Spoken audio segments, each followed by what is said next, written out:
Kwihokera chikuta sa dada moreni ya ikumule chirange choni ichiumo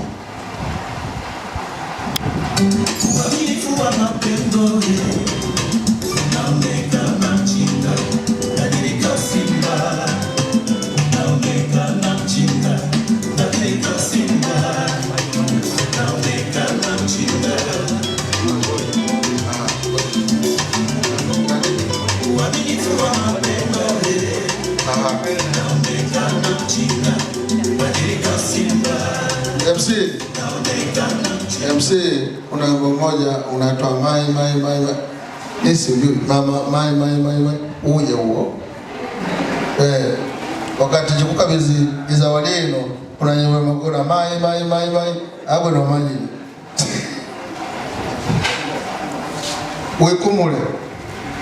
ikumule chote tione ikumule bwe ukuja mwenga chino ambacho kumbeke tina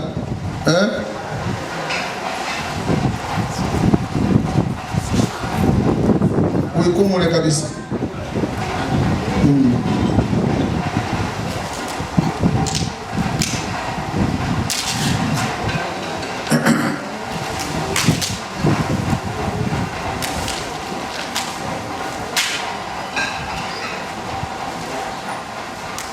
Nakiji chidea ukona ligoa yangu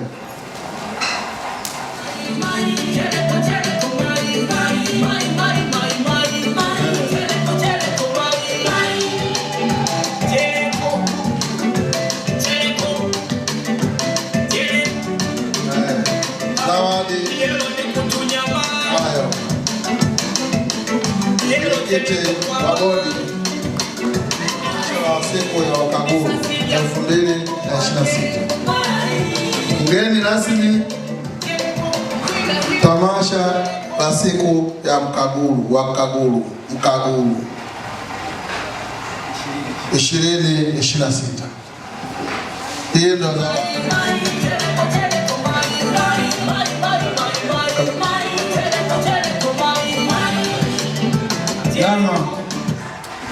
mai ulete sasa wanachama hawa wacheze huo wimbo, mcheze kidogo tuendelee na ratiba zetu. Karibuni.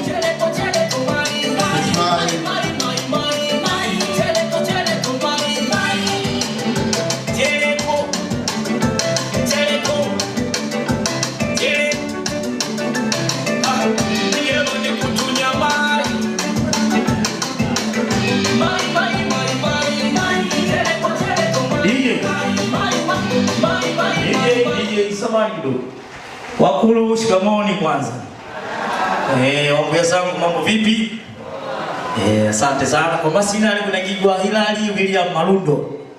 Mzaliwa wa kijiji cha Makuyu kata ya Italagwe kwa sasa. Gairo. Weleka wangu kwa baba aniye Mwemanga. Nilikuwa na wangu Lumi kwa mai ba Mulimbo nikweleka Mulimbo. Hapo sawa. Nije hapo twende vizuri sasa. Mai embo ya kwanza. Mai muitikie sasa twende sawa sio? Mai cheleko mai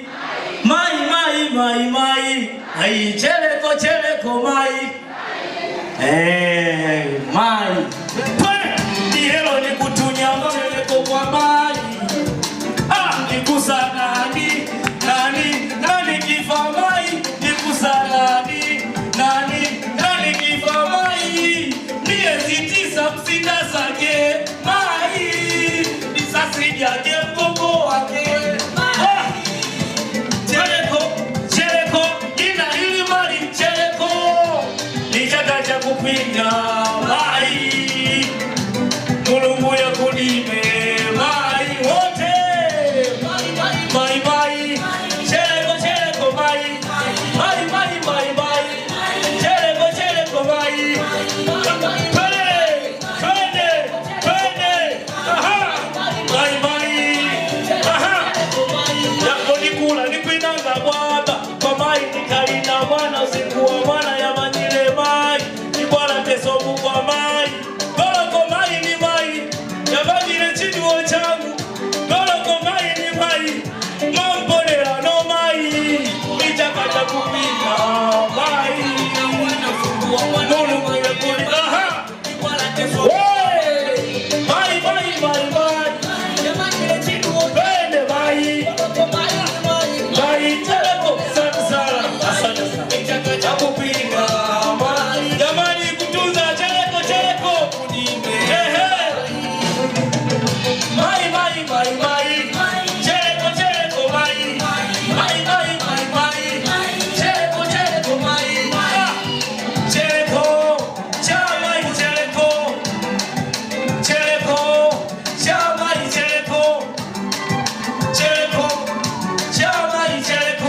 Umecha ndugu, ugamba ipepe, umemwa ndugu.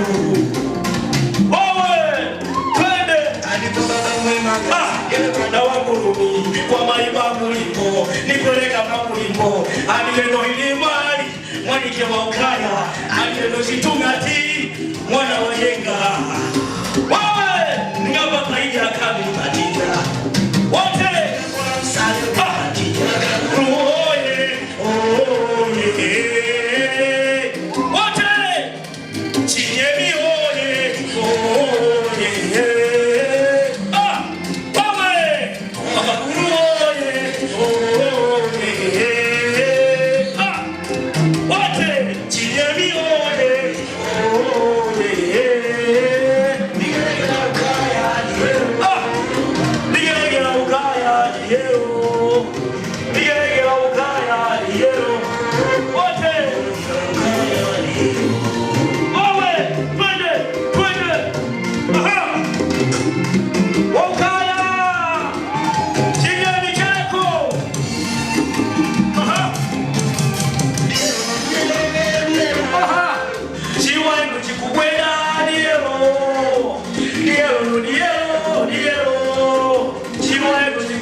Mwanangu kasome igembe na usungu wewe kana rusasile muinga chinyau kugatike na chiunde mwana yafulile goloko keguta we nigeregera ukaya niero nigeregera ukaya hey uluoye oye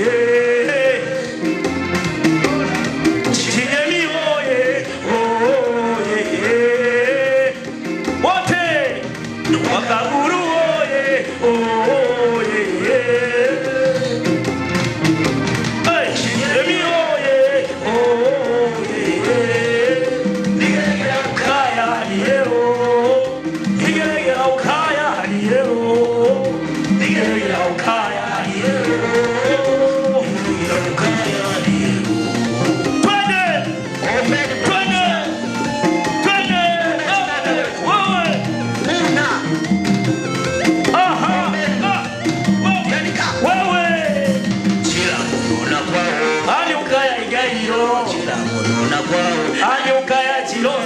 wewe anyukaya mambo ya anyukaya mambo wewe mambo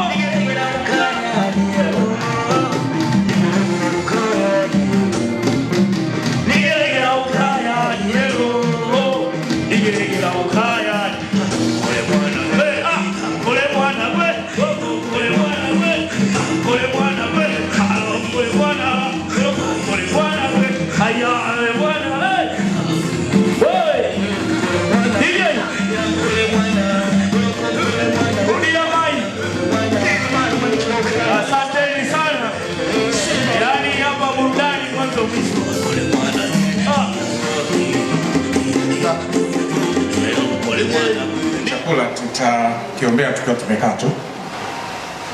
Kwa hiyo tufunike macho yetu, tumshukuru Mungu na kumwomba baraka kwa wakati huu. Asante kwa ajili ya mengi ambayo tumeyashiriki. Nakushukuru kwa sababu yamekuwa mema.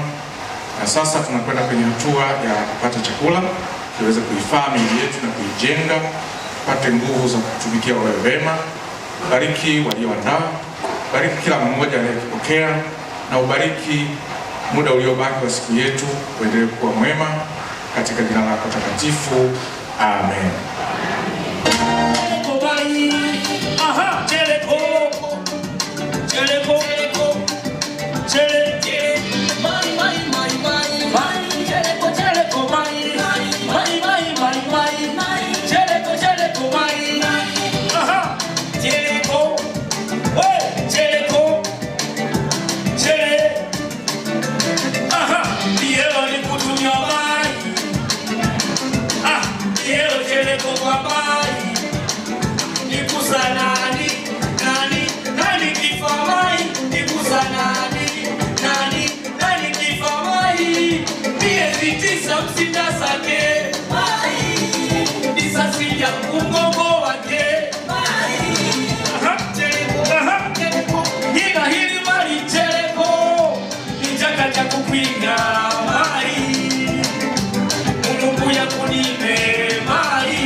Makofi, makofi jamani. Ngoma inoga. Sawa kabisa. Safi kabisa. Mila zetu sisi ni za Wakaguru. Wakaguru wana mila nyingi. Tunataka tukumbushane, kama watu tumefanya makosa, basi tujutie makosa hayo. Sasa tunataka kufanya nini?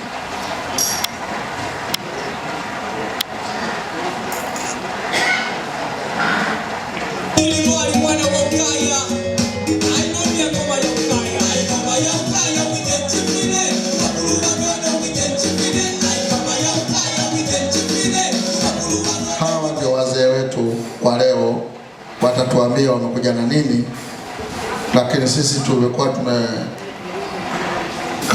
kamati ya maandalizi imewaandaa walete kitu ambacho sisi tujifunze.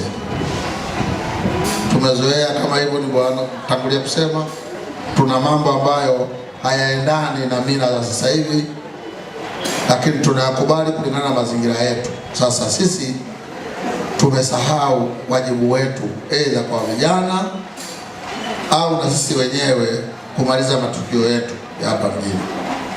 Kwa hiyo wazee nyie, karibu. Asante sana. Kwa kuseka wanangu sisi wila hapa fulipeleka mwana mnyaso telele. Etaka wanyafula baha. Wemenyi makirangi wanipungi.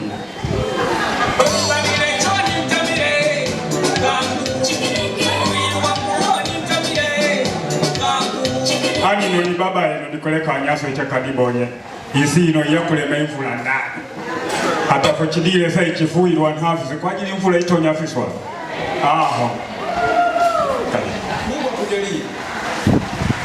Kuna kitu ambacho kimetokea Ilungu yangu. Imuke wayo Ilungu yangu. Kueleza heshima ya juu. Mfalme wa Uyahudi Ahasuero kwega mbemuke yeje ya mkutano ya washuku wanu yalema ito yeje upila bahaya. Bwana Yesu asifiwe. Mungu yangu nikushukuru sana, Mungu yakudime viswa. Na wanawake wote nyinyi mliopo hapa, hebu muwe wafundisheni watoto wenu waige mifano bora kama mliona hivi. Bwana Yesu asifiwe. Aniye na munya chitange disa bonongile nene mpili agamo kako ni nango, lakini basi nango sikuenda kwa ajili ya mila na desturi. Aniye na mnyandwa emula nawe Ilungu yangu goroko kashemede unaona nikushukuru sana. Aniye habi yanonipeleka wanonya nani mchilungachi nungakolele kula pekutonya ase mchipeleka wanonya wanyakola ninati kaundu kusangu hano wengi. Katika mambo ya mila na desturi, ndugu zangu, tumepotea kabisa. Ungasoma Biblia hena mali hagamba, ungasoma kitabu cha Biblia hena mali hagamba, mwenye kudharau mila na desturi za kwao ni mtumwa wa fikra. Jamani, hivyo hivyo. Kwa nini tumedharau mila na desturi za Kikaguru? Ni watumwa wa fikra sisi. Tuondoke kule, turudi kwetu. Bwana Yesu asifiwe. Nigamba, hebu nikukongana chijimbo kwanza cha mila, halafu ndio kulonga sisi gani. Kwa hiyo nilikuwa nakamwidikile mgambe eyo nyasure, eyo nyasure, 1 2 3 nyasure, nyasure, nyasure, nyasure, nyasure, nyasure, nyasure, ninafurikuru, nyasure, mungadiba wage, nyasure, nyasure, nyasure, nyasure. Wimbo huu unatufundisha nini? Kuna mafundisho mengi kabisa. Tukiacha mafundisho kwa ajili ya muda, je, kwenye neno la Mungu inafanana na nini nyimbo hii? Ukisoma Mwanzo sura ya 3 mstari wa 2 na 3, kama mnarudia kweli muone. Mungu anafananaje na wimbo huu? Wengine wanasema eti watu wa zamani walikuwa hawana dini. Walikuwa na dini kubwa, na ndio maana Mungu alikuwa anawasikia wakienda kutambika pale pale, Mungu anawajibu. Sasa hivi yuko Bwana Yesu asifiwe. Chikwija ambapo kichirunga binandole wanu wakitoro enda waga na minyiko, enda waga na ushauri, enda waga na taratibu zesinole, lakini sasa naona usinole utaratibu zote wasileka iminyiko waileka wakitola vinakuchukula amasu kikigulio. Ndio maana sindoa sisi kudumu. Bwana Yesu asifiwe. Amen. Lakini wayetu wewe waga na minyiko mundu yakwenda kutola lazima yao sema mzee kwa muda menyumba yesi tolera kwa jamani sio waga kata. Lakini mimi wagano etaka tiru bilaji imundu ya kufa heda wagana tiru tukugambirwa iwiku. Lakini wayetu wagenile bahagati hano wenye upotosha iwiku wakugamba dhambi. Jamani hebu nitabire mwene iwiku chikubozeka muwiku mchimanya eti chikubozeka muwiku mchimanya tena ni wawa ikuuzuli aliwiku mwazee wechimira liyo aleifaitoke tena ni wawa ikuuzuli. Je, iwiku linadhamioni mbele ya Mungu liwiku tena kipengele choni ambacho sichikutanya na Mungu au nani wanu wewe ngawatidamba iwiku chidiha ekeni mama gachimira ekeni iliwiku dinawiwa. Ndio maana Isaino vinapelonga kimtukani tayari tikitola ndugu kwa ndugu, kwa sababu mawiko mali watu wakitambulisha watu wakimanya kwenye wala hawa ambia wewe nitoleze mfano kidogo, nitoleze mfano kidogo.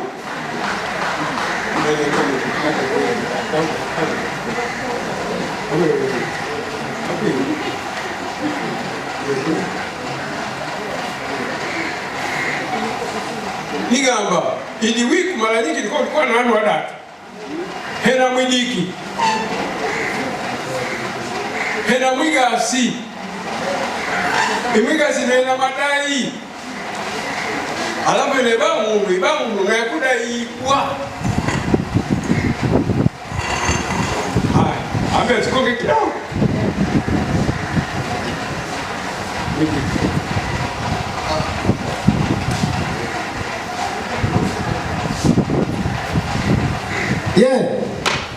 Abe mwidiki idika fairuke Diero mukaya ino umwana ombilimbile kaya no uocheru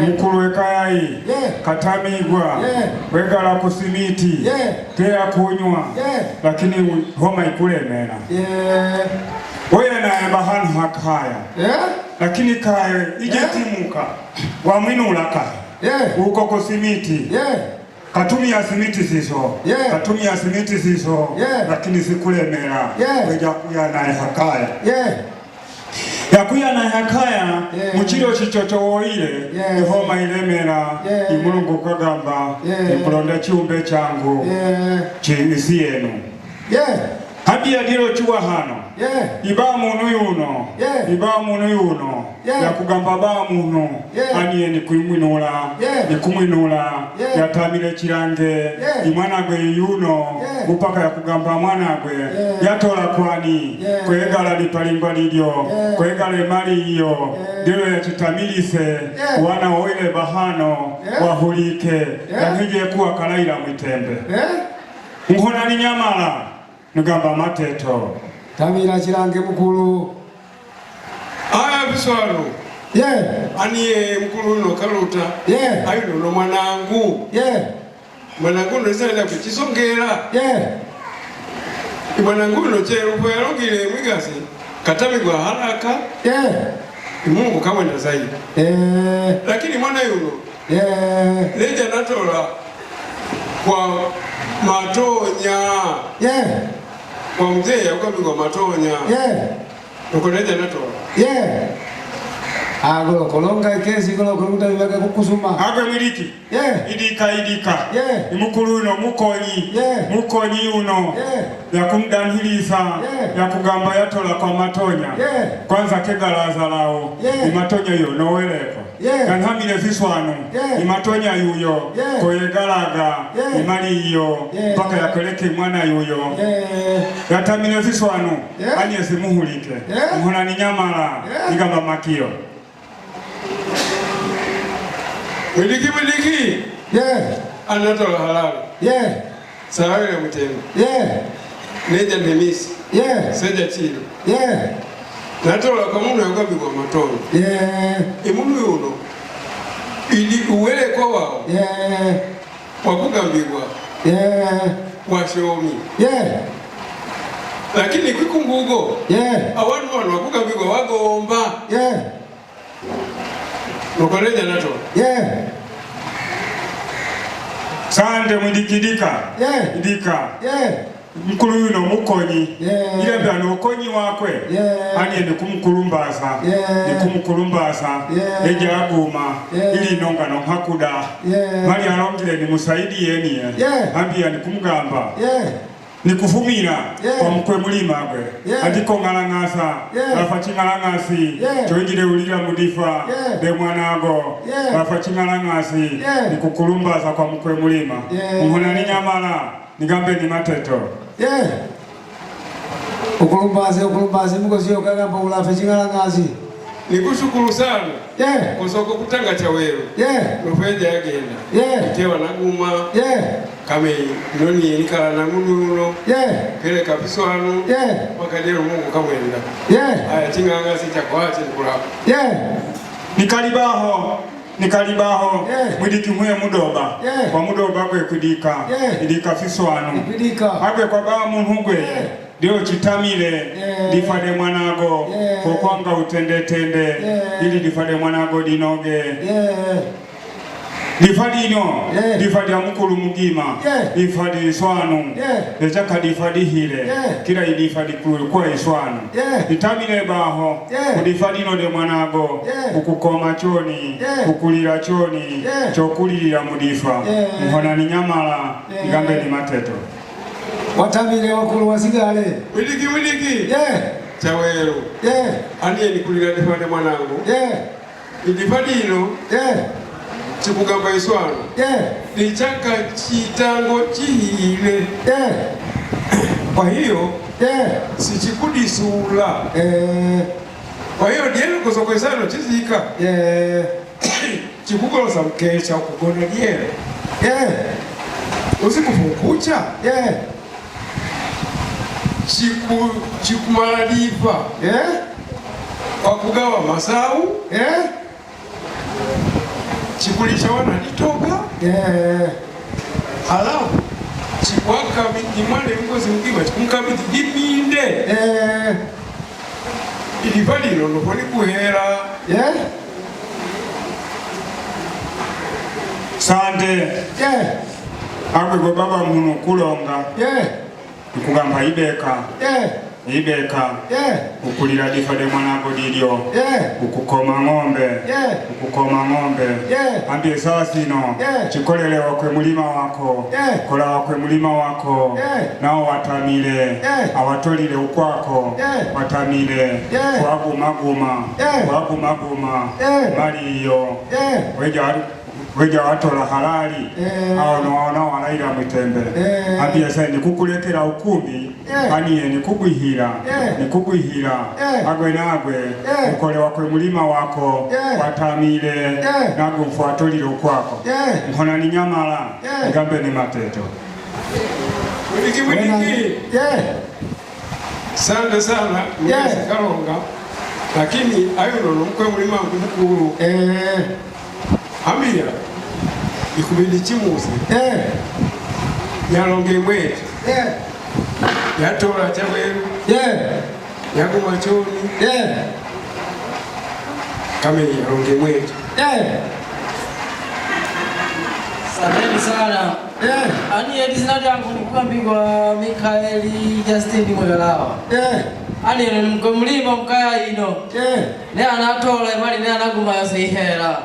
Ne analapa ng'ombe 2 na 350. Kwa mkulu wayo. Ano ni mlima mkulu mkaya hayo. Asanteni sana.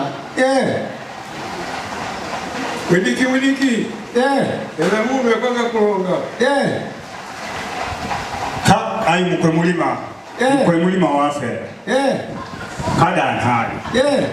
Agwe ya kugamba ejabu mang'ombe 2 na 300. Kame mwana mkeo habaki kwa mafuta. Ai habaki kwa mafuta. Wala kwa 300 mwaka atolage mbona hasua. Asua hebe 300 aswaga kuchaka. Leo kwenda ukonyele wase. Ani ni kugamba mnyama la yule. Yakele siswa ni mkwe mulima. Akuguma choni gwe. Ipalipali wakugala kwani. Kwa atolage gwe. Uko kwa wigalage 300 ziso. Akugalaga kwani. Chitamine nase chimanye. Wajukulu wabaha. Chihembwe fabahano. Nako Fimanye kwamba ngina ya eja agumigwa. Mwana ni nyamala. Ngambe ni mateto. Wedikidika. Ani 300 alikala kwa yoyo baba. Imana no baba. Kuna gala simali sango ni. Kwa hiyo kwa nyamala kunika nani? Kundaneleza. Ani ndio anakala simali. Baba neja agala kigala kwa baba imeangu hayo. Wiliki.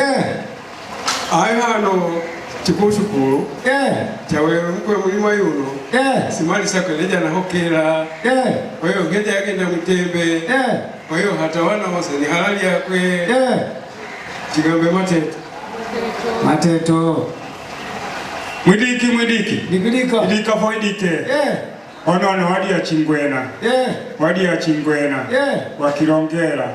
Bamu nukalongera mukwewe. Mukwe mulima yuyo. Abia yangalangase ninga. Yangalangase. Alafe chingalangase chakwe. Chimufibitishe nase. Kwamba mkwe mulima chaweru. Muhona ni nyamala. Nigambe ni mateto. Haya, jamani. Togole amambo gano. Gena wihiwoni. Nokukolo ngigoma wiku. Ase chiro ngadu chidumula limula lakini bawe kugena mambo makulu matali kakulo ngigoma wiku. Ijwa dingi Mungu angadali ya chipatela basi. Hakika itikile chitokea. Ataje ukampata mafundisho kudumu katika maisha yake. Bwana Yesu asifiwe. Alafu katika mambo ya mila na desturi. Kuna simo, kuna fisimo. Kuna mbasi. Mkunielewa? Hambia posefu bagilira. Alafu ena hatua ya wana wechike. Imwana wechike kwa kikwa si atuasa kwe. Katali weje wegalaga kwikungu. So ne ichi nchi hatani ni kuchipinga kabisa chawa sio chiswanu. Imira hivi kwa hili kwe. Mchungaji. Nakosea. Imira ya kugamba wana wechike wapigwe hivi kwa hili kwe. Kae wadala dedeni lekeni. Lakini wadala tumkose katika maisha gani? Kama ifuatavyo. Ule kama fundisho kwa uchiki. Baba na hakika. Anye no chanzo tukuleka sindoa sisi kudumu. Kwa sababu wana uchiki sisi kwa mafundisho. Feku kabika kenjira mwali kechaka mafundisho. Kabata mchumba kechaka mafundisho. Yakugaliwa kumugosi kechaka mafundisho. Lakini katali wetu ile baga hata si nyimbo kwa kugamba. Imana wechikiwa yeje yahulikira mafundo kuruhengo. Anye zero mafundisho ngale kaka kwanda nani. Ijo dingi kabata namazi. Chikuda kumwelekeza ni mambo mengi sana. Haya chije umafa samahani. Umafa hena vinu vikwandamina. Heneni wado kumaladifa. Kwanza katali wazeni Mungu si mlima vya kufa. Yeje asika kwa nasanda. Nitu nanjero imana ya kumwemwe imanya ili tulikodi yanga hoki da Mungu mara wakati hivi tulikodi yanga pande hoki simanyire jamani simkumkona tu tayari mkona patagani anaye hata mila na desturi za kwao tuma fikra. Kwa nini nyinyi tunakuwa tuma fikra? Nani alo ili tulikodi yanga hoki ni Mungu yapi ile haya jirumise baba. Halafu ichakere isai ya imuntu yakuga mbibaino ba muntu yakukigwa mwigoda ili yakabigirwe masawe yoko kukigwa ligoda na bitu minga nani amanyire anyaro mabuzo ngima wengi nani amanyire estami baraka ni langu tuko sakati ambayo tuko nyumbani mimi najua yani kula kwa fundisha ni kumuda mtamili dula ni mirozi sitamile ni maji kudiroza dakika mbili imana yokuikadiko na mikurumila dingazo yeka na liko na mikurumila wakoko ikadiko na liwala mikurumile nalo desenye umungu rumonga wakane wakoltasi wakoba ili sikaribu mingapi imana yako yoni kwanza kabla ya kutaja imana yako mweja muona nani yeja yona katika maisha yako mudiva ibamu ya kushindikana kama ukika mana mke mwigo dalia nani yeja yona chini bila sisi nani ani hauwezi mwako swagimu awazo ili wakugamba ashakumu simatusi nikwana nganiroge ingawa ni mali iko lakini bili niroge jamani mtu gani ashakumu si matusi kwa sababu tu mafundisho baba tibumili ya nabi liko na demi kulumida tu likuli kanisa ibamu kubwa tutambuane pana hano chijaru sina leo kenefino kila munu hachikuwa tambua ungalosa viongozi tulitambuana lakini huku tulio wengi hatujaongea chochote. Tutambuane kwa huku chini, tuanze utambulisho. Tunatambuana kwa sababu gani? Sisi leo ni familia moja.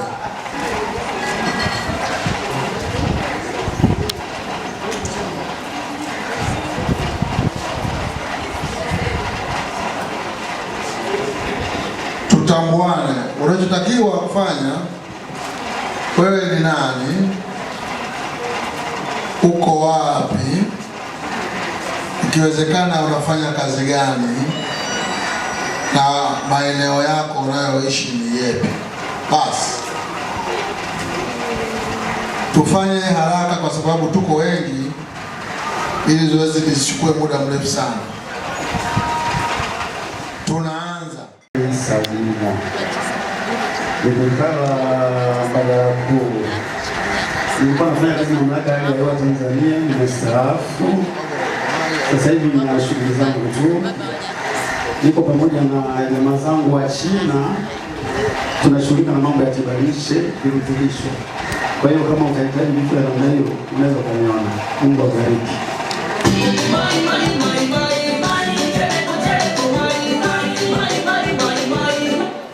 Bwana Yesu asifiwe.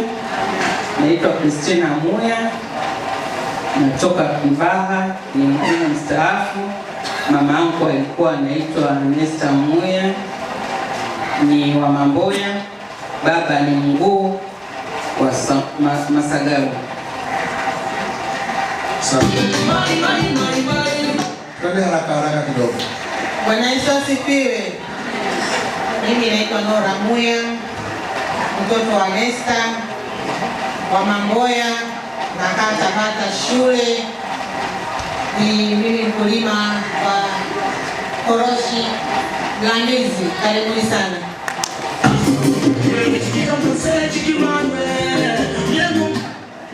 Bwana Yesu asifiwe. Bwana Yesu asifiwe sana. Naitwa Anita Kazige, ni mtoto wa Monica Mangugi wa Yogo Ibongo, nafanya kazi posta na Karagoba. Karibuni.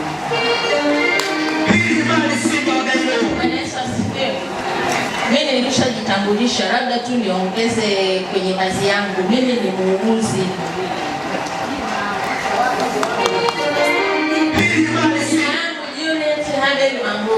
Ni muuguzi kwa mama Chagomba, kwa baba Chanyankisi. Huko ikiliko hiyo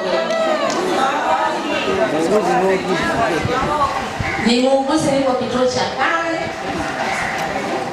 niko kwenye kitengo cha tiba na matunzo kwa watu wa HIV. Karibuni kupima. Tunapima virusi, tunapima na saratani ya mlango wa kizazi ambayo ni tishio, na mnasikia kwenye vyombo vya habari inazungumzwa sana. Saratani ni tishio, kwa hiyo nawaomba ndugu zangu, piga hatua. Ile inapimwa bure. Chukua hatua siku moja, njoo upime. Kupima ni bure. Utakapojijua afya yako utakuwa na salama. Kuliko ukiona dalili zinatokea, basi uwe tayari kuna shida. Sasa usingoje mpaka dalili. Sisi tuna uwezo wa kutambua kitu mwanzoni kabisa, na tiba ya kutibu kile kitu mwanzoni ipo. Karibuni.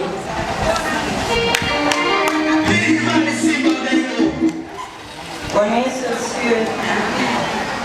Naitwa Annelise Dishon Magwai, mjukuu wa marehemu Pastor Magwai Mlosa. Naishi Kimara Garoti.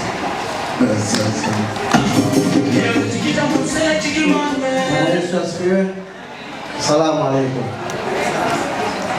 Mimi naitwa Paulo Abideli Mgruha. Niwele kwangu Msimba, babangu Mlimbo, ninangu Mamsimba, nipeleka Wabena. Ukaya Munguli, mtaa Misalini. Ila nikulila sana Ukonela na Magubiki. Shule ya msingi Ukonela darasa kwanza mpaka la 5, darasa 5 mpaka la 7 Magubiki. Kwa kuno nikuishi mkoa wa Pwani, wilaya ya Chalinze, Japanda ya Tanga. Kwa Pwani, kwa Dar es Salaam, Nua Ukonga, Madafu. Baada ya Banana, Magereza, kituo cha Pandamila Madafu. Karibuni sana. Asante. Mziki utulie kidogo.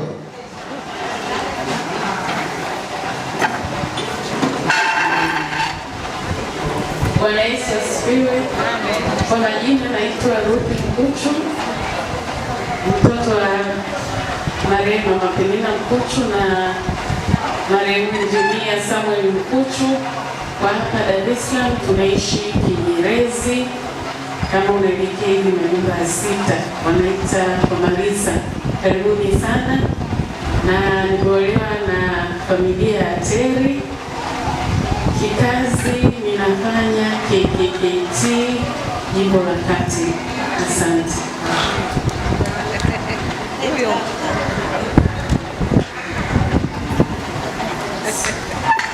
Yesu asifiwe. Ni mstaafu, nilikuwa wizara ya elimu. Asante. Bwana Yesu asifiwe. Amen. Mimi naitwa Eunice Chibugo na naishi Makongo Juu, kwa hapa Dar es Salaam, niko Makongo Juu. Lakini mimi ni mzaliwa wa Mwanji, ni wale kama mbuni Manembo, nikongoja mbona Mwidela. Kwa hiyo karibuni. Bwana Yesu asifiwe. Amen. Mimi naitwa Catherine Sefao, naishi Makongo Juu, lakini nakuja Mwandi Masaki. Nimepata shule ya sekondari kwa mwaka huu wameanza kwa sana kwa hiyo hao maendeleo. Sauti. Hadi na baki sana ni kuleta wafuya.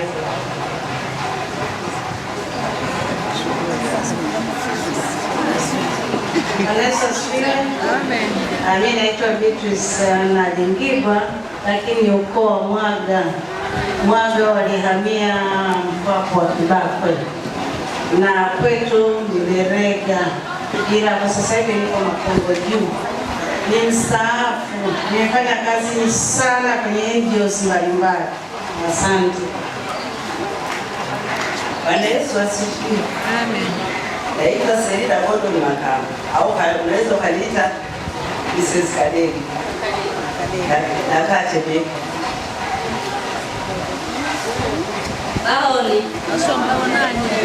Ninakigwa Rita Godoni Makamba. Namnya Mamboya. Ule kwangu mamsemwa kwa Mai Manjoge. Baba akweleka kama mamsemwa baba Semundi. Ikikala Karakata. Karibuni.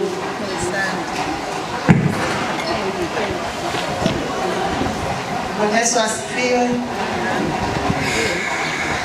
Sinadi yangu inaitwa Ana Jenga maarufu Mboni.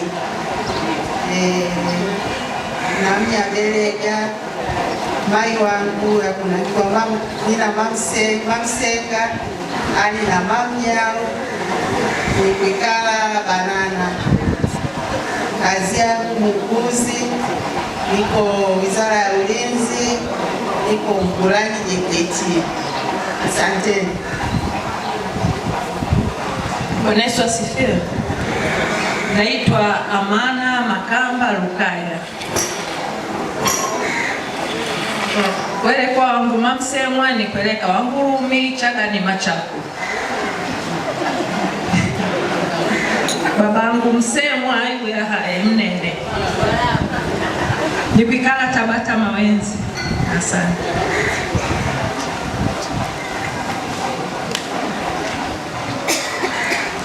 Nelson Mlivya, natokea Mamboya. Kwa hapa Dar es Salaam naishi Tuangoma. Mimi ni mjasiriamali wa maua. Karibuni sana wanawake, tuje tupambe nyumba zetu kwa maua. Bwana Yesu asifiwe. Bwana Yesu asifiwe. Kwa majina naitwa Kezia Mwegoha, aliye na Mamlimbo, ukaya Gailo. Ni mtu Sakazi Fountain Gate kwa Jafeti Makao. Karibuni kwa Barakuda. Tambulisha. Bwana Yesu asifiwe.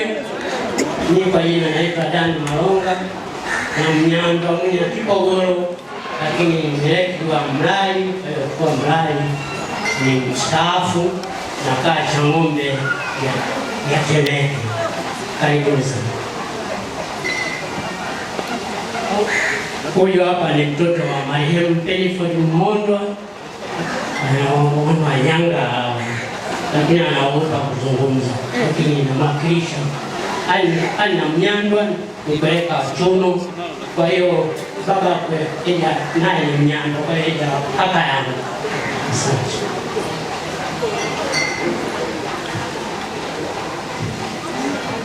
Asante ndugu zangu.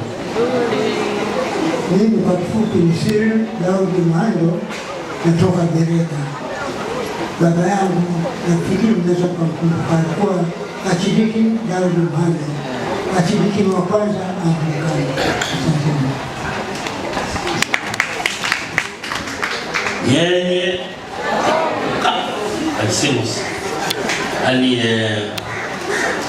Ali Semundi Nyamamboya nikoleka wasemwa Israeli yangu Kiduo, lakini Mungu alimlenga Daudi Maranda mja wa mambo na usechi wetu ana nikikala habehi bahano barakuda au mwomu isi yangu huwa chibehi na dala ni majoga dala chochote chokuwa nanga tamili, lakini chini mwanacho ni kulima kulimi ya kunadizi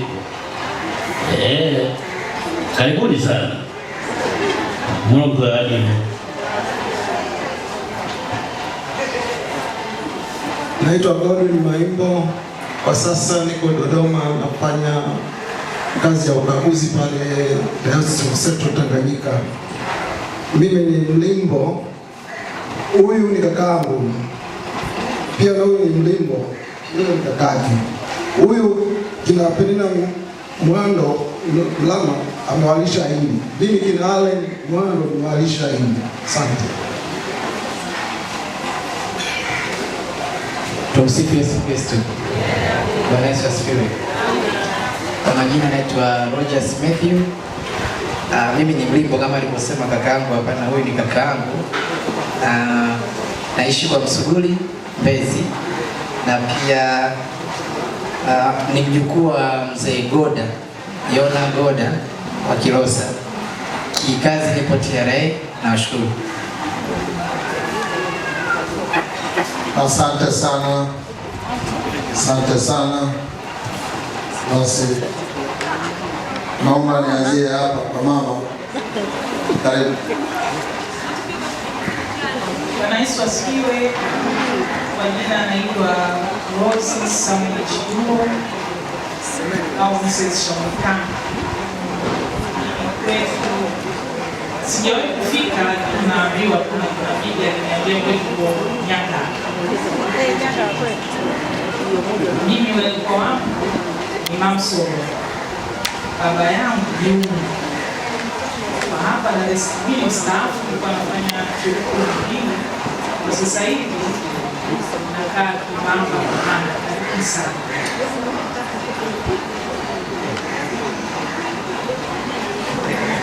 Bwana Yesu asifiwe. Kwa majina naitwa Elina Lufuke wa Iyogwe. Kuna Lufuke wa Gailo na wa Iyogwe. Walikuwa wawili. Ukiwatambulisha utamtambulisha wa Gailo na mwingine wa Iyogwe. Baba yangu ni Daniel Lufuke. Ndio Iyogwe kwa Kemene. Tunaendelea kwa nani? Sima. Ila mimi ni Mambusi. Kaka zangu ni Flata. Mimi ni Mambusi, kaka ni Flata. Maishia hapo huko pengine msao.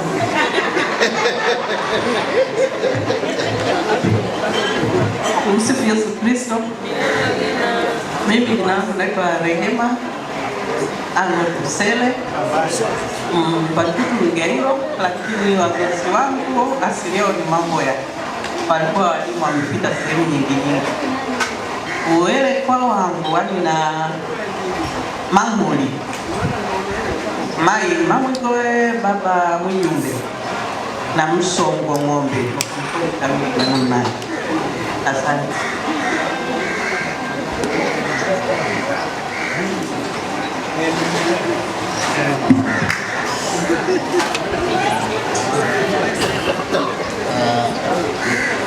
Mimi naitwa Gilbert Ronald Mliga. Dokta, usisahau dokta. Ya, Dokta Gilbert. Nimesema dokta. Mimi ni Dokta Gilbert Ronald Mliga. Unajua shauri kustaafu miaka mingi. Basi unakuwa pale mtaani. Lakini mimi ni Dokta Gilbert Ronald Mliga. Na niko hapa na mke wangu. Atasema mwenyewe pia. Asante. Karibu. Mimi nimetokea Mamboya. Baba na mama wamezaliwa Mamboya, Mission na Sokoni. Mama Mission, baba Sokoni. Oysterbay kule. Baba alikuwa Oysterbay, mama alikuwa kule ndani. Ukupanga sana. Kwa kweli utoto wetu tumekulia sana Kilosa, Kimamba. Na hadi kufika wakati huu muda mrefu tulikuwa pale Kilosa.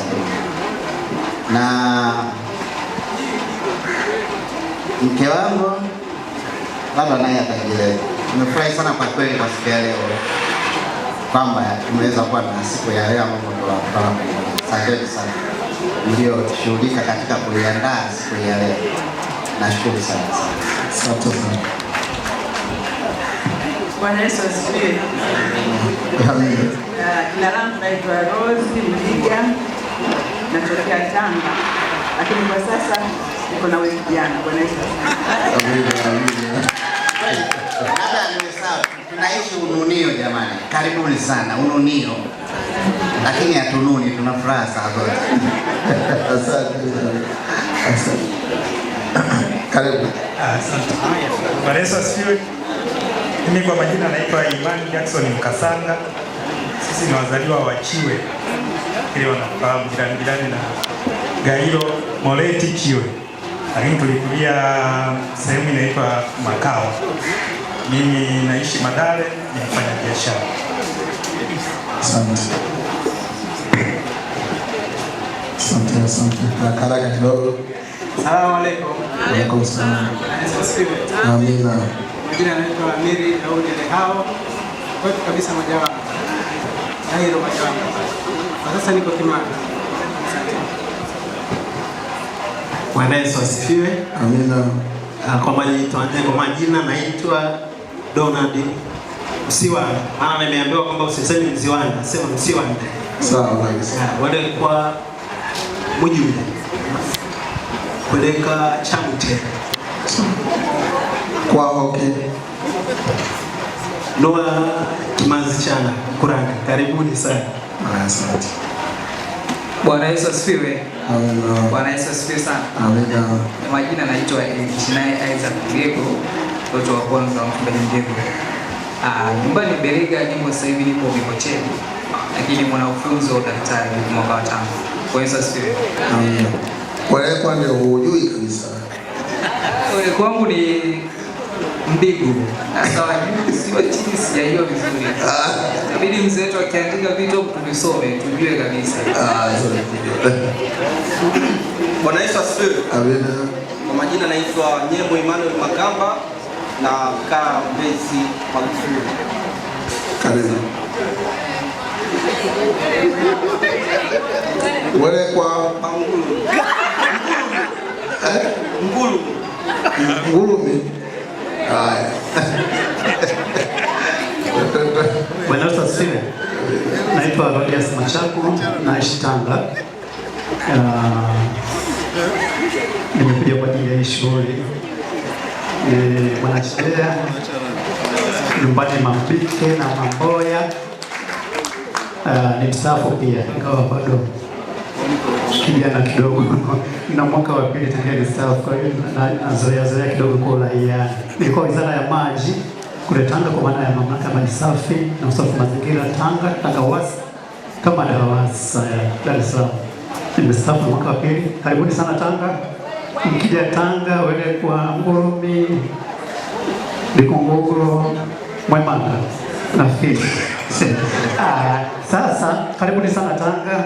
Mtu yote ambaye atapata safari yoyote ile ya kikazi, kijamii, akija Tanga mjini, basi atapata mwenyeji tu. Afike pale ofisi ya maji Tanga, aulize kulikuwa na mzee mmoja anaitwa Mzee Machaku, customer care manager, basi tutawapokea, tutapata mwenyeji tu.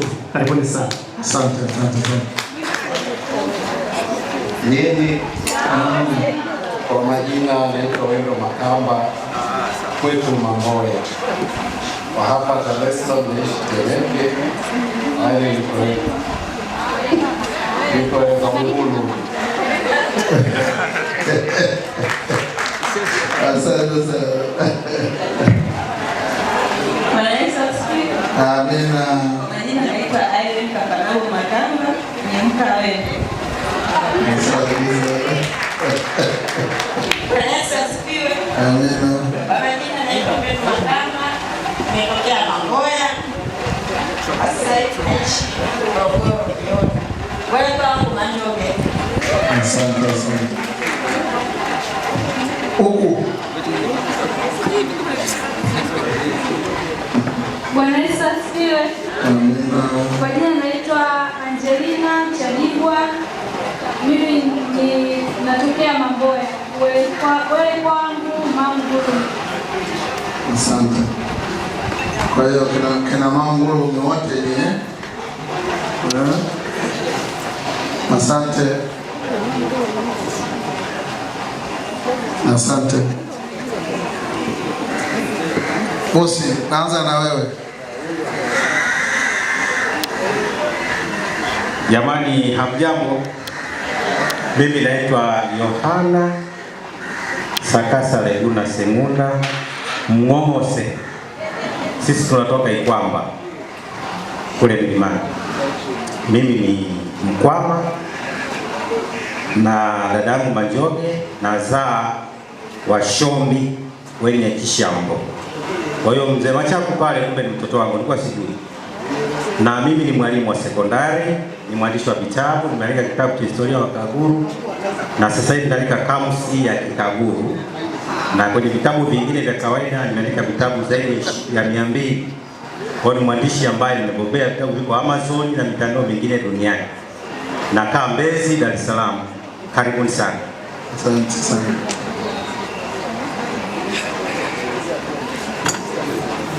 Asante sana, karibu. Nyenye. Mimi naitwa Philemon Chigoro, naishi Tegeta. Kazi yangu nafanya ni IT na mambo ya content creator, lakini pia na duka langu China Plaza pale Kariakoo, nauza laptop. Wewe kwa Anie Msimba. Asanteni. Yeye Anie Custom Siwanda nia hiyo we kufanya biashara lakini pia mjasiriamali wale kwa bali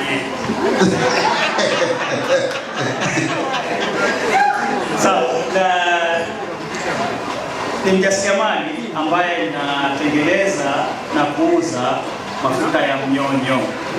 Ukiwa kule Yongo tunasema nyemba. Niko na nyemba hapa halisia kabisa yenyewe. Hii inauzwa chupa kama hii inauzwa shilingi 10,000, lakini pia ina chupa ndogo yake ambayo inauzwa shilingi 5,000. Kwa wale wasiojua nyemba ni mafuta ya mnyonyo. Mafuta ya mnyonyo yanaotesha nywele, yanakuza nywele, yanafanya nywele zisikatike, lakini pia unaweza kupata mwilini kwa ajili ya kuondoa mba, vitu kama hivyo. Lakini pia unaweza kuchua mgongo, kiuno, nyonga, unachua, unapoko vizuri kabisa. Karibuni sana. Angalau mnyonge. Asante. Asante sana. Nikiumwa kiuno nitakuja kukuona. Bwana Yesu asifiwe. Amina. Mimi naitwa Elizabeth Masa, mtoto mwalimu Masa. Huyo naitwa baba Masa ambaye ni pacha wangu. Alafu na mdogo wetu anaitwa Mpendwa Masa. Asante. Asante. Mungu. Mungu. Ambia hawa na wavuna kwa muda utacheka wanaongea wenyewe. Masikula yako. Mimi naona unipacha. Kwa hiyo nikiongea ni sasa niongea. Na unayepata.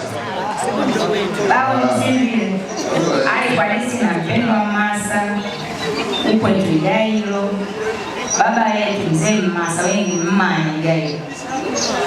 Kwa hano Dar es Salaam numa Kiingereza. Lakini mkazi yangu ni Kugolosi la Chang'ombe. Kwa hiyo waone mse mkuharukaya, karibuni sana. Asanteni. Asante. Ninganoka nosi kunapata chakuja kinacho. Chochote kila muda saa yose nitoe simu kupata. Haya, asante. Haya. Mwenyewe. Bwana Yesu asifiwe. Amina. Kwa majina naitwa Lucy John Masenje. Mimi babu yangu anakaa Mtanana. Mjukuu wa mzee Henry Kisongela. Anaishi Mtanana, alikuwa anaishi Mtanana marehemu Henry Kisongela. Wajomba zangu kina Kodi wako wengi. Mwele kwa Mwinya kula. Asante. Asante sana.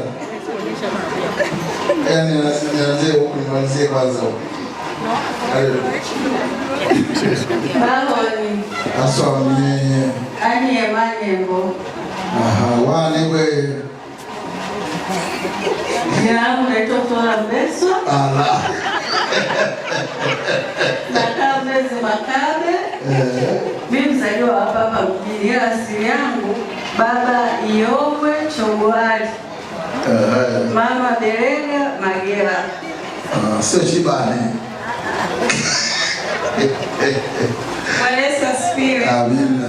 Nani tunajua Priska Mbeswa, wele kwa Manembo kungugumia kula nikwikala ngezi maramba mawili. Asante, karibu.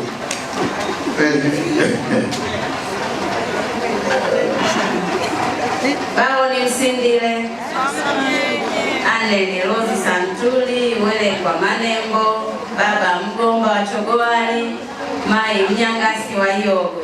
Asante. Bao ni Msindile. Sasa nyenye. Andisi na kwa Magoha, Babangu Mhombwe, nikweleka chama mlimo, anyo mamlimo, nikweleka kwa kwama. Karibu. Msipe Kristo. Naitwa Kristina Mekioni Mkuma, mzaliwa wa Kilosa mjini. Mamangu mtu wa Zaire, baba ni Mjamboni. Asante. Unafanya kazi wapi? Nafanya kazi Morogoro. Asante.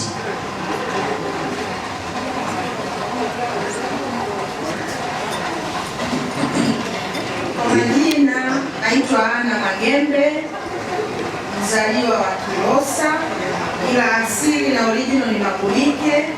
Wale kwa Mwadua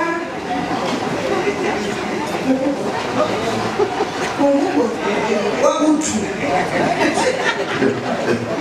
Asante sana. Naishi Mbezi, jasiriamali mdogo, maisha maji yanaenda, lakini naishi Mbezi. Asante. Asante, karibu. Wakaguru Maumuno, Toeni Makenje. Kwa majina naitwa Yohana Mkuchu Mnyandwa, natokea Uponela kule milimani kwenye baridi na theluji kidogo, ndio asili yetu kule. Kwa hapa Dar es Salaam naishi Shekilango, ni mjasiriamali lakini pia nafanya kazi pale taasisi ya elimu Bamaga. Karibuni sana. Asante. Huyo ndo kwa YouTube unakotokea, ukiangalia inatokea hapo. Karibu. Amina.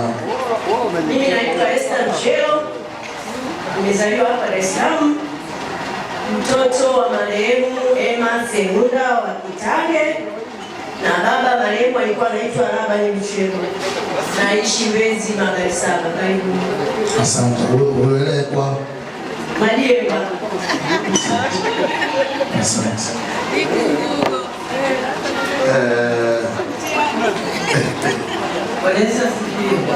Ana wengine kuuliza Kwa majina naitwa Juliet Ana Rudi. Naishi Mbezi Makati. Sasa hivi nimestaafu. Babangu alikuwa Rudi, natoka Bereja. Wewe kwangu Mamnonye. Asante sana. Karibu. Bwana Yesu asifiwe. Amina. Kwa majina naitwa Anastasia James Mgomba, nimetokea Gairo, lakini kwa sasa naishi Mbezi ya Maramba Mawili. Kazi yangu ni jasiriamali Kigamboni. Asante. Karibu. Wewe kwa mremamu Hinga. Asante. Nikumkura mchayu babangu Mgomba. Nikumkura yake Kibali. Mai Mambutu, nikumkura yake. Nikumkura yake mchayu. Asante. Karibu. Kwa majina naitwa Magde Jingana, mzaliwa wa Chakwale, wewe kwa Mamlimbo, unani Vikungugo Msaga.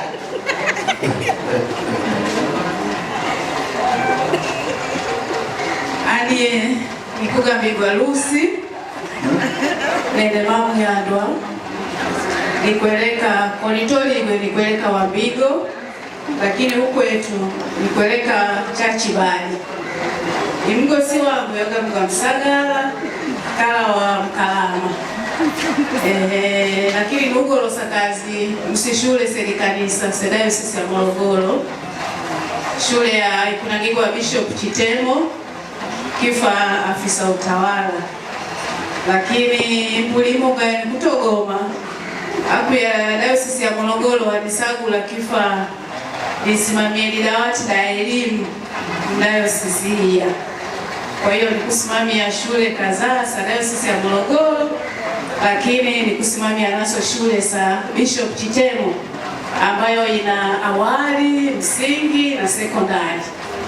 Kwa hiyo ni kutasawaka guluwa yangu mchigalile wana wasome kusi shule siya liswamu kabisa. Sikufundisha lugha ya Kiingereza, lakini lugha ya Kichina na mambo ga muziki, Kifa mambo ga amali, wana wakufundisha kutoa finada, magitaa na mambo ga drum. Kwa hiyo umamgala mwana shule za Bishop Chitemo basi wakupata ujuzi ambao serikali kugamba wana wapate amali. Kwa hiyo chitangazie ni kwanu sehemu sosose imweni yene mwana au mjukulu au jirani, basi si shule sabahaya wegalewana. Lakini muidara ya elimu Dayosisi ya Morogoro tumefungua mfuko wa elimu kwa ajili ya kusaidia wanafunzi walio yatima na wenye uhitaji, hususani wanaotoka katika familia zenye kipato cha chini. Mfuko uno wa elimu kuchangirwa na kila mundu. Kwa hiyo ni kuwa tasa wanachinyeni chinafo vipeperushi ambavyo chifianda fina account namba, fina lipa namba ya M-Pesa ungabusi kwa kusaidia wana yatima ili wasome. Basi ukutuma mchango wako mwa akaunti ya idara ya Dayosisi ya Morogoro, basi mchango wako ukumsaidia mwana yatima yadaye kusoma. Kwa isasi ino china wana yatima hashule ambao hawafilikwa na baba yao, mina yao, iji walimwenu hawapata ajali. Katekesti wa ikanisa Dachiegea akapata ajali mwene na mke na wana we mapacha hawafa iji walimwenu. Kwa hiyo wana waya wadatu chinao shule ya Bishop Chitemo. Kwa hiyo unatuma mchango wako mfuko wa elimu ukumsaidia ukwasaidia waya wana waweze wadaye kusoma msishule setu kanisa. Kwa hiyo kutegemea sana michango ya wadau ili wana waya wapate kumara. Kwa hiyo nilikuwa tasani sana mchiunge mkono ili mambo yaendelee ligoya. Asante sana. Asante. Kuimage ni lugano. Asante sana. Bwana Yesu asifiwe. Amina. Kwa jina naitwa Jessica Sidini Mkuchu. Mume wangu anaitwa Sidini Mkuchu, ni mwalimu au Mnyandwa. Kwa hiyo huyu ndugu yangu, kwa sababu mume wangu anaitwa Mnyandwa yangu, lakini baba naye ataona na yeye ni ndugu yangu pia. Anie wele kwa mabugoe likumbugo msemwa. Kwa hiyo nilipeleka wasema wose wele mno wanangu. Bwana Yesu asifiwe. Unaona nilivyo na watoto wengi. Mimi nimefanya kazi na Wizara ya Elimu, lakini baadaye nimefanya kazi na makanisa Jumuiya ya Kikristo Tanzania CCT kwa miaka zaidi ya 20 na Tume ya Kikristo ya Huduma za Jamii kwa zaidi ya miaka 10. Kwa hiyo nimefanya sana na makanisa. Kwa hiyo hata baba pale tumewahi kukutana katika sehemu mbalimbali. Bwana Yesu asifiwe. Yaani na mnya madili. Mwani kuli kachisi chimonga tunaliwa madili. Ndio madili karibu na Mamboya, lakini nimesoma Mamboya. Kijiji hicho ni maarufu sana, wengine wanasema Wakindikindi. Bahati mbaya kukurithishwa Ukindikindi. Kwa hiyo msiogope mkasema weko Wakindikindi. Nimestaafu muda mrefu, unaweza kujiita mstaafu mzoefu kuliko wengine wana miaka 3, 2, ni zaidi ya 13. Kwa hiyo ni mstaafu mzoefu, niko nyumbani na kata wajukuu kucha tu. Bwana Yesu asifiwe. Karibuni sana, naishi Mbweni. Niko Mbweni. Nasemaje hapo? Sijakusikia. Ananiambia nimesahau. Pia nilikuwa kwenye tume ya Warioba ya mabadiliko ya katiba, lakini katiba yetu ikakanyagwa. Bwana Yesu asifiwe. Mlikanyaga wenyewe. Haleluya. Napenda. Kwa jina naitwa Pendo Arnold Mhambo, ni mama mtumishi. Nimeolewa na mtumishi Joseph Steven Mamunde. Ani ni mwenye mwani uwele kwa wangu mamgweno. Nawapenda sana. Asante. Kwa okay. Dar es Salaam, Nuagoba. Ninakumbuka.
sana, barikiweni sana.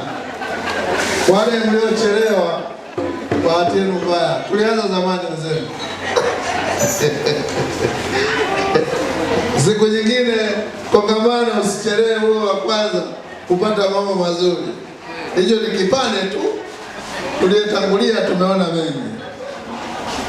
Karibuni sana. Hili ambalo TUDEA imetayarisha na siku imekuwa fupi sana.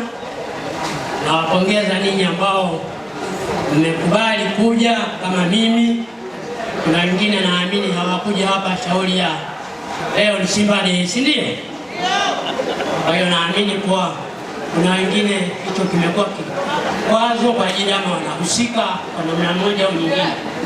Lakini tu niseme nawapongeza viongozi wa taasisi yetu hii kwa ajili wameifanya hii siku iwe fupi, na namshukuru pia mgeni wa heshima kwa maneno yake ya hekima ambayo amezungumza, ambayo yanajenga umoja.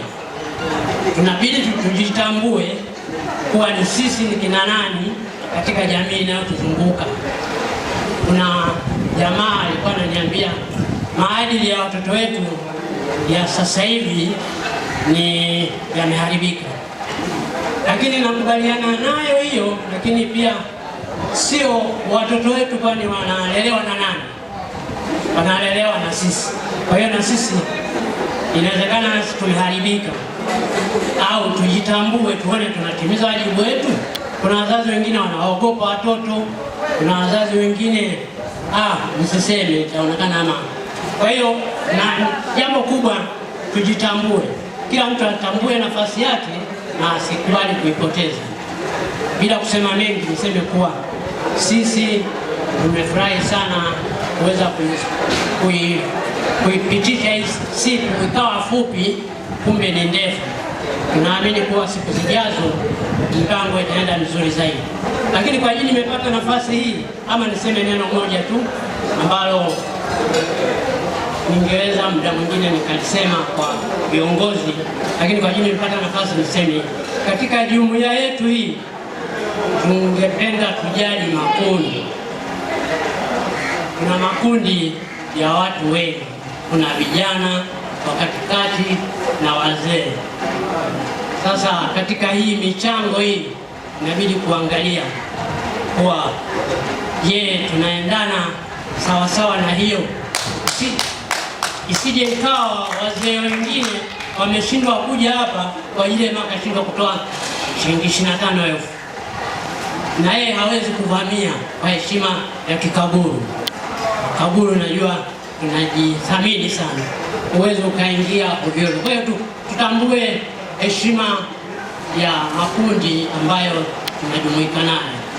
Kwa hiyo nafikiria viongozi wataliangalia hilo, kwa ajili sitadhamini kuwa mtu wa miaka 80 na kuendelea ukataka naye achange kama mtu wa miaka 25 mpaka 60. 60 ndio miaka maalum ya kustaafu. Sasa baada ya hapo miaka mingine anabangaiza. Baada ya kusema hayo, nirudie kusema kuwa nashukuru kwa nafasi hii niliyopewa, na mimi kwa niaba ya ninyi wengine wanaume ambao wamekusema, tunabidi tuwashukuru viongozi kwa kazi njema waliofanya. Waendelee na sisi kila mara tutaitikia. Bwana Yesu asifiwe.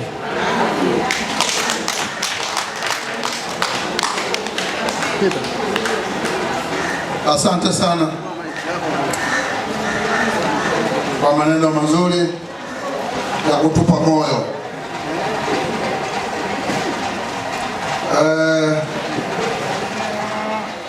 Ahoi wana he imana we mukagulu keja keja kajisamani keja keja chideha wana weja chideha keja chideha keja ahoi mana he mukagulu keja keja kajisamani keja ahoi mwana he kabulu keja keja kamzamani keja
watatusaidia kutuitia hawa wafadhili, kama kuna neno waseme. Mwenyekiti wa bodi, karibu wakaribisha. Pamoja na sisi wote kuwa tumechangia labda 25,000 au zaidi, lakini tulitafuta watu maalum wachache ambao wameweza kutunga mkono, nao tukawa tumewaita kama ni wafadhili wetu. Tunawashukuruni sana, lakini tuliwawekea nafasi maalum ili waweze kuongea lolote lile. Wakati mwingine inakuwa nafasi yao kunadi vile vile. Sasa wa kwanza kabisa katika wafadhili wetu ni Berega, ile shule ya sekondari primary Berega, ambaye mkurugenzi wake ndio mgeni rasmi. Kwa hiyo tunampa nafasi aweze kuongea lolote kuhusiana na hiyo shule. Asante. Niombe kwa niaba yangu aongee Mama Ruth Mgego, maana yuko direct pale, na kwa yupo atasema tafadhali.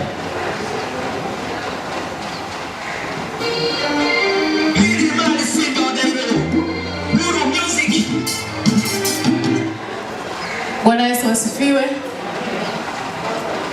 Sisi tunashukuru Mungu kwa upande wa shule ya Bishop Chitemo. Tunapokea watoto kuanzia darasa la awali, yaani miaka 4 na kuendelea, lakini tunapokea watoto wa kuhamia. Kama una mtoto anasoma shule nyingine unataka kumhamishia katika shule zetu za Bishop Chitemo, pia tunampokea. Kwa hiyo tunayo shule ya awali, shule ya msingi na sekondari. Sekondari tuna form 1 na form 2. Tunakaribisha wazazi, walezi muweze kuleta watoto ili waweze kupata elimu bora. Lakini ada zetu ni nafuu sana. Kwa ada za kutwa ni 920,000 tu na zinalipwa kwa awamu 4. Lakini kwa mtoto kukaa bwenini ni 1,795,000 tu kwa shule za msingi, na hiyo 1,795,000 inalipwa pia kwa awamu 4. Kila awamu ni 448,750, yani kwenye miezi mitatu. Kwa hiyo ni affordable kabisa. Mzazi unalipa kidogo kidogo, tunaomba mlete watoto. Lakini kwa upande wa sekondari ada ni rahisi pia, ni 2,000,000 tu kwa mwaka, nayo inalipwa kwa awamu 4. Kila miezi mitatu ni shilingi 500,000. Lakini watoto wanajifunza ujuzi mbalimbali kama vile mambo ya amali, wanajifunza mambo ya muziki, lakini pia wanajifunza lugha za kimataifa ikiwemo Kichina. Kama tunavyojua Kichina ina soko sana siku hizi kwa watoto wetu wakijua Kichina. Kwa hiyo ukimleta katika shule za Bishop Chitemo, mtoto atajifunza mambo mbalimbali ikiwemo lugha ya Kichina na Kiingereza pia. Kwa hiyo niwakaribishe sana wazazi na walezi, muendelee kuwa mabalozi wetu pia ili tuweze kupata watoto katika shule zetu za kanisa. Bwana Yesu asifiwe sana. Asante sana.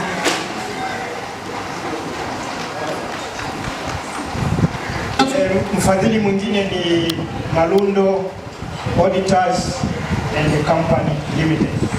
Karibu kaka Yona Malundo.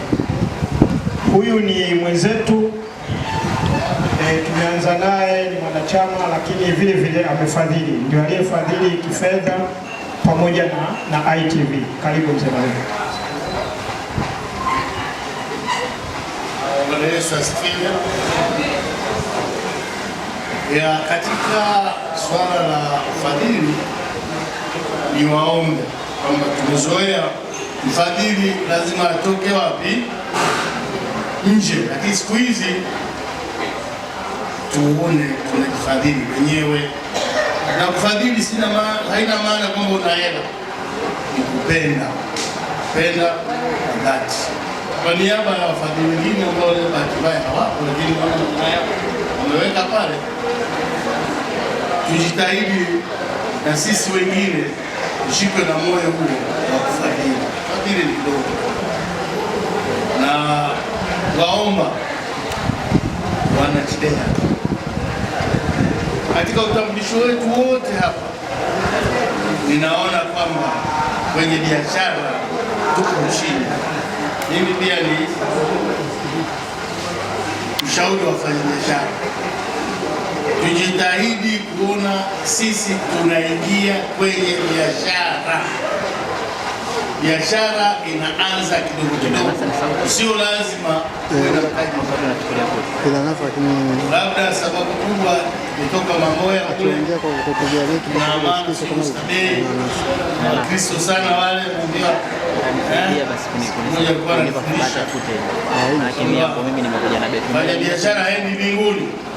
Tusikilize, tutulie kidogo. Wakati wafadhili wanaongea, tunajaribu kidogo kutuliza, lakini tuwa tulivu. Ayubu alikuwa tajiri sana, Suleiman alikuwa tajiri sana. Sasa saa nyingine sio tunaangalia, hauwezi kufanikiwa kama hautofanya biashara, na umaskini utakuwepo kama haufanyi nini? Biashara.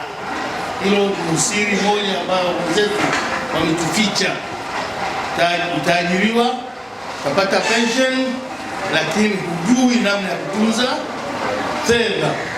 Sasa fedha unaijua kwa kufanya biashara, na sisi ni washauri wa biashara. Asante sana. Asante. Mwingine ni Ray Building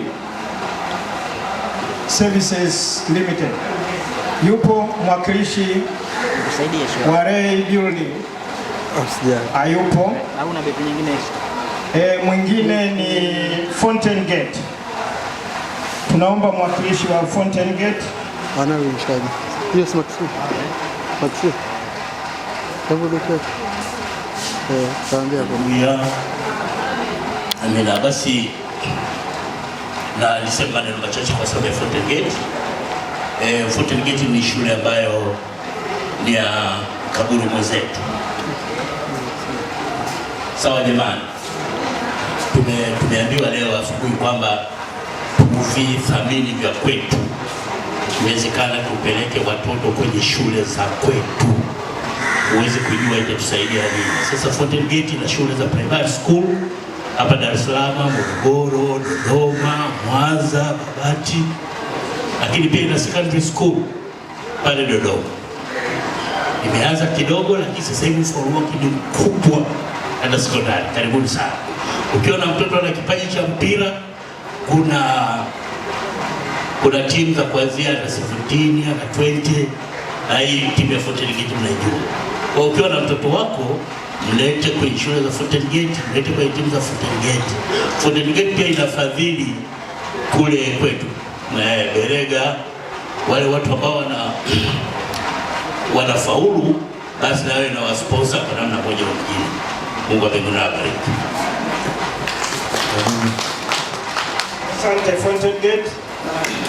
Kuna mwakilishi wa Hartford Hospital. Mwakilishi tunayemfadhili ambaye naye ni mwenzetu Dr. Ford Kisongera kupitia hospitali yake. Hakuna. Kuna Frankie Clement Muhando.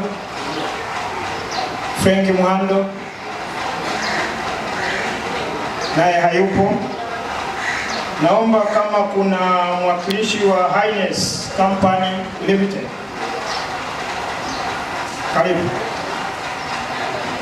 Huyu kijana mnamuona engineer, lakini mambo yake makubwa pia. Hebu piga debe vizuri, ni engineer. Vanessa asifiwe. Kwa majina naitwa Imani Mkasanga. Mimi ni mtoto wa mchungaji Mkasanga wa Makao.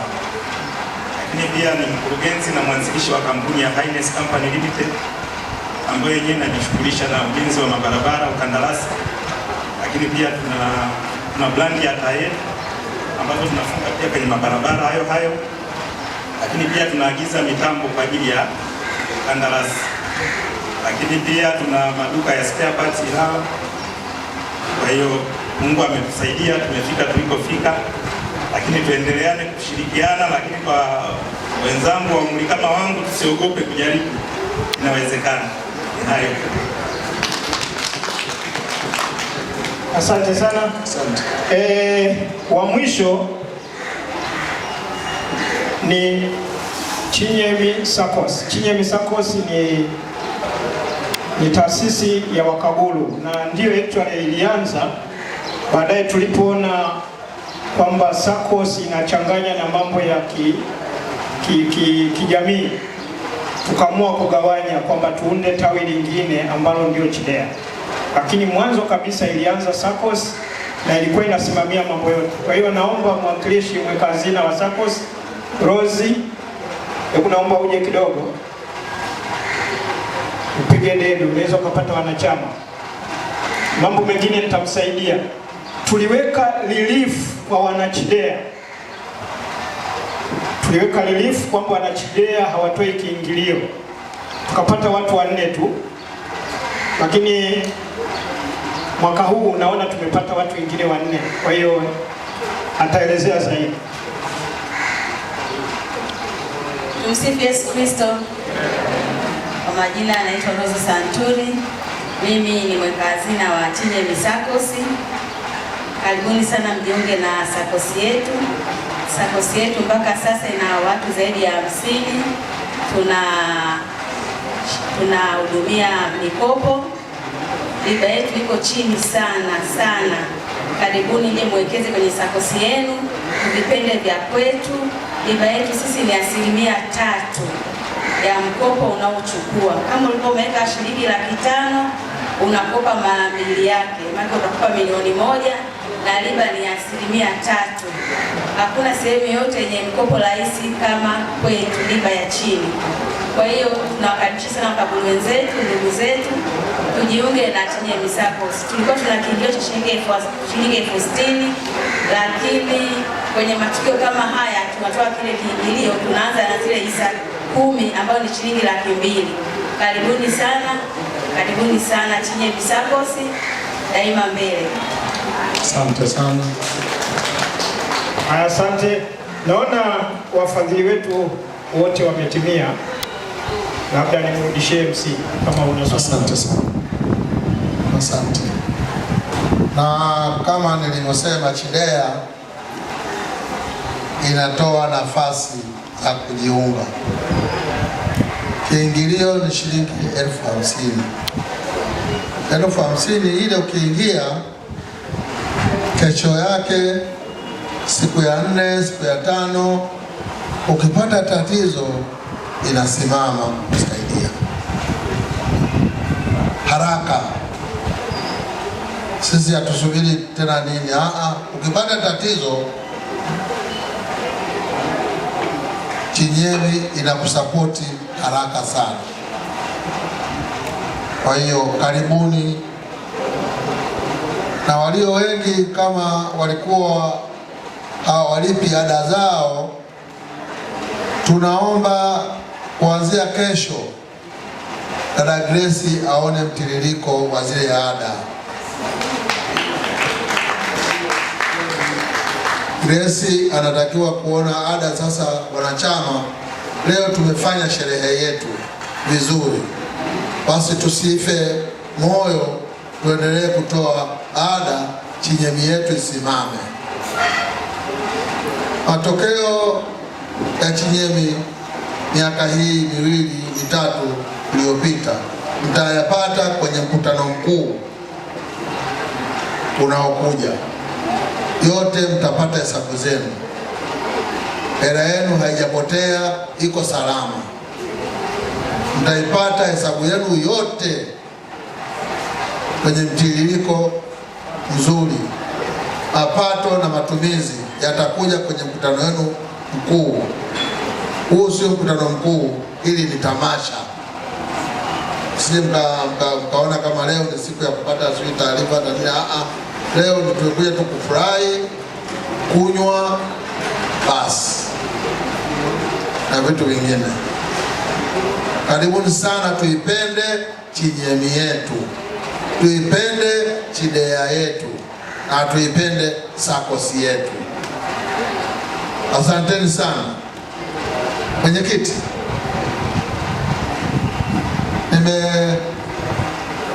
kama kuna watu ambao vile vile ninarudia tena, kama kuna watu wapenzi wanataka kuingia Chinyemi, dirisha liko wazi, waonende na Grace.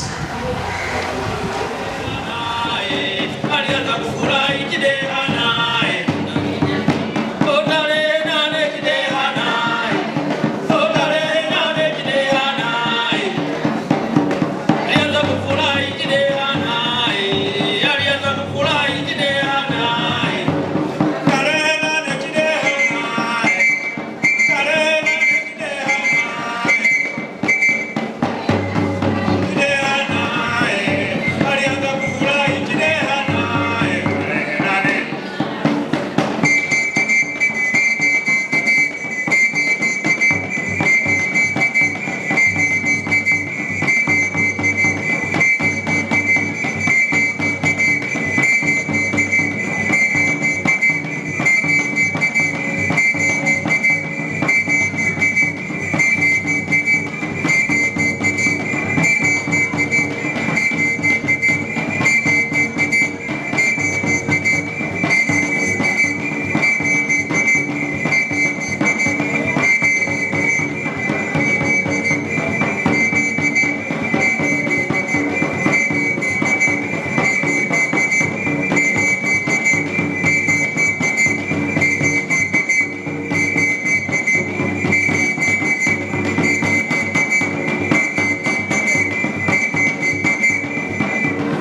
Pigeni makofi basi na mama.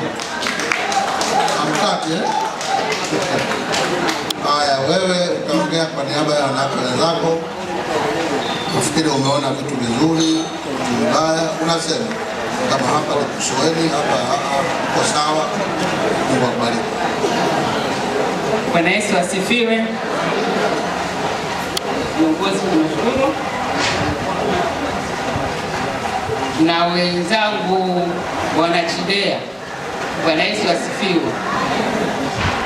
Mimi shughuli ilivyo nzuri kiasi mpaka nimeleta mteja mwingine, yaani nimeongeza, na kwa sababu nimeona mambo ni mazuri kwenye chidea, familia zinapata mambo mazuri, kama tunapata misiba na nini.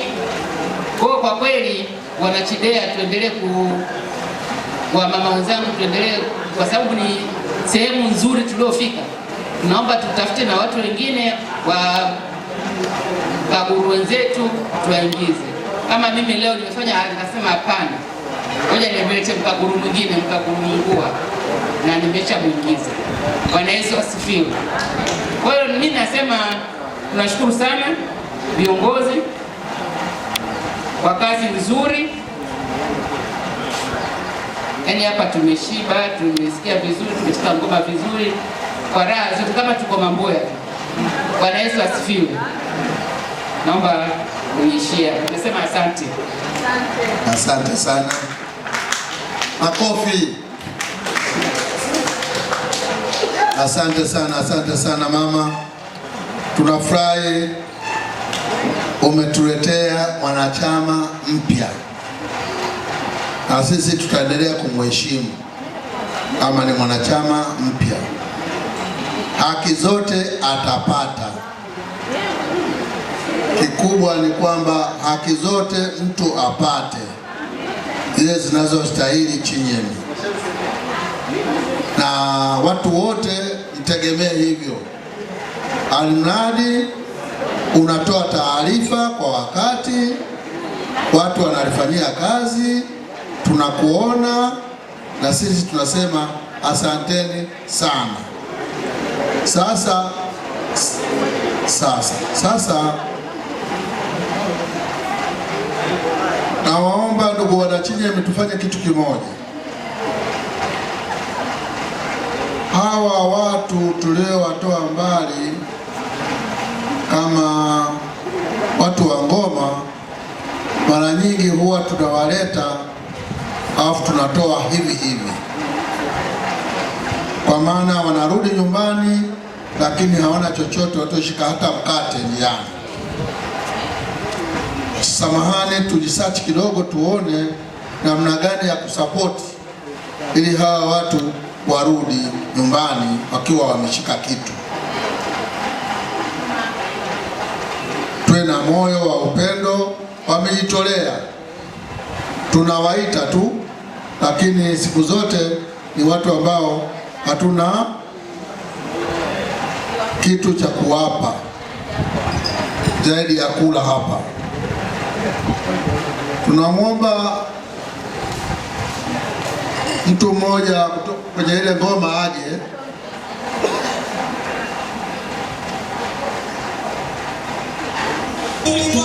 We kiongozi,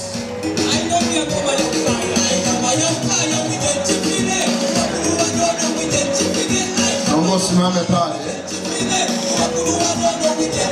lakini Mama Grace, naomba mtafutie mfuko akae nao ambao hauna kitu, ajaribu kuona kwamba wanachama hawa wanawasapotiji hawa. Neno la shukrani na mhalawe alafu chuombe nochikiagale. Karibu mwenyekiti. Asanteni sana.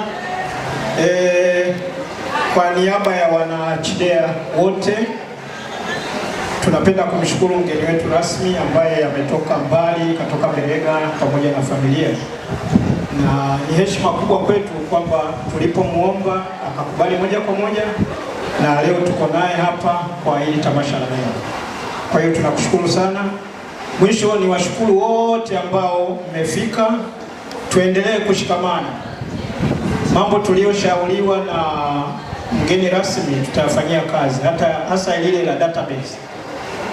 Katoa kodi hapa, watu hamkuelewa tu kwamba yeye ana uwezo wa kuajiri na kufukuza, na katuambia tutafute vijana wa vyuoni, si ndio? Wale wasemaji wa Yanga na Simba ndio wamezoea kwamba kodi, ametupa kodi, sasa ni sisi kuifungua wenyewe. Kwa hiyo tunaomba tu tushirikiane, wale ambao bado kuingia waingie, ili tuweze kufanya mchakato wa pamoja, alafu tuweze kukimbiza ili gurudumu kama tulivyoshauriwa. Asante sana. Naomba tusimame tuweze kumshukuru Mungu. Kama una kinywaji au mshikaki unaweza kuiacha mezani kwa muda. Tukimaliza kumshukuru Mungu, bado ukumbi wetu, bado nafasi ya burudani inaendelea, lakini wale ambao wanaondoka watakuwa na kibali cha kuondoka. Tuombe. Baba Mungu, katika jina la Yesu, Mungu umetubariki siku ya leo kwa namna ya pekee kwa kusanyiko hili ambalo limekuwa ni kusanyiko jema. Tunamshukuru kwa sababu limekuwa ni kusanyiko la shukrani, kusanyiko la kujifunza, kusanyiko la kufahamiana na kusanyiko la kuweka mipango, pamoja na kwamba kwa ujumla wake ilikuwa ni tamasha. Tumesikia mengi, tumejifunza mengi, tumeona mengi na tumechukua mengi ya kuondoka nayo mahali hapa. Baba mbinguni, tunaomba utuongoze, uendelee kutusaidia kuwa waaminifu zaidi, uendelee kutuimarisha katika umoja wetu huu, uendelee kutufanya kuwa kundi ambalo lina umoja, ambalo lina mipango mizuri ya maendeleo kwa ajili ya jamii yetu na kwa ajili ya taifa zima kwa ujumla na hata kwa ajili ya ulimwengu wetu. Tunapoondoka mahali hapa, Mungu, tunaomba kila mmoja umbariki.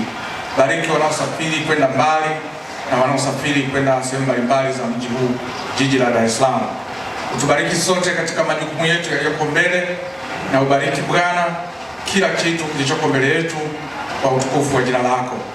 Tunakabidhi mikononi mwako, tukiombea hata wale ambao hawakufika. Tunaomba pia waguse kwa namna ya pekee kila mmoja sawa sana mahitaji yake. Wabariki waliotuhudumia kwa namna mbalimbali, kwa chakula, kwa ukumbi, kwa mapambo, kwa vinywaji, kwa vyombo vya habari na kila kitu na kila huduma ambayo tumeipokea. Bwana uibariki na wabariki waliohusika. Sote tunakushukuru. Tunapohitimisha wakati huu, tunapenda kusema kwa pamoja, neema ya Bwana wetu Yesu Kristo na upendo wa Mungu Baba na ushirika wa Roho Mtakatifu ukae nasi sote sasa na hata milele. Amen. Amen.